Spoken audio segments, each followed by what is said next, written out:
The Fort Drum community and the local community gathered at the Commons to celebrate and remember Martin Luther King Jr.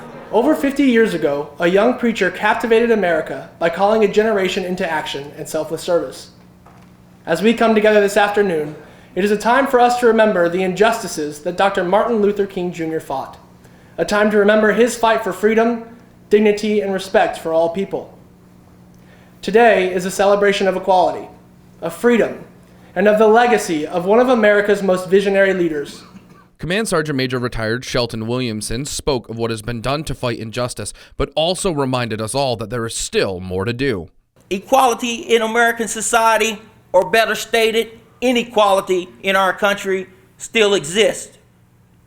One might argue that there's been much progress since the days of the Civil Rights Movement, but real-life statistics show glaring numbers that the progress is moving at a snail's pace.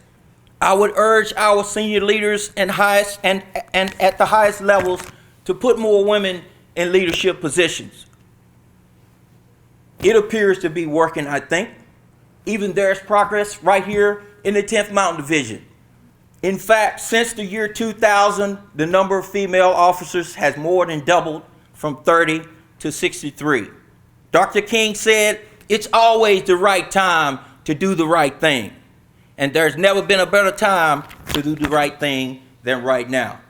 After Command Sergeant Major Williamson's speech, I had a chance to talk with Colonel Bresco to hear what core values of Martin Luther King Jr. are important to our service members here on Fort Drum.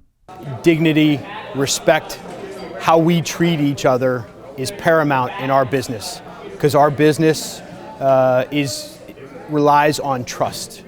And if you can't trust those to your left and your right, we cannot be successful. And if we are unable to treat each other appropriately with dignity and respect, there's absolutely no way we will achieve the trust required to accomplish our mission when called. Colonel Bresco mentioned that the holiday celebration should be viewed not as a day off, but as a day on. Although we celebrate it with a holiday for people to reflect, but we should ensure that we are not looking beyond the purpose of it. It is not for relaxation, it is a day to remain on, so to speak, to remember the significance of why we have this holiday or this celebration. Because although we've made great strides in our fight for equality, social equality in this country, we're not done. We're not there yet. And we must continue to strive every single day, collectively and individually, to be better.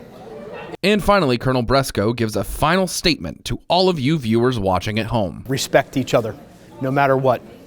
No matter color, creed, gender, orientation. We must respect each other as human beings first. And once we are able to achieve that, this will become a better place. We will become a better race. This ceremony was not only an acknowledgement of Dr. Martin Luther King Jr. and the work that he's done, but also a plea to move forward and do the work that is yet to be finished. With ABC 50, I'm Josh Bond.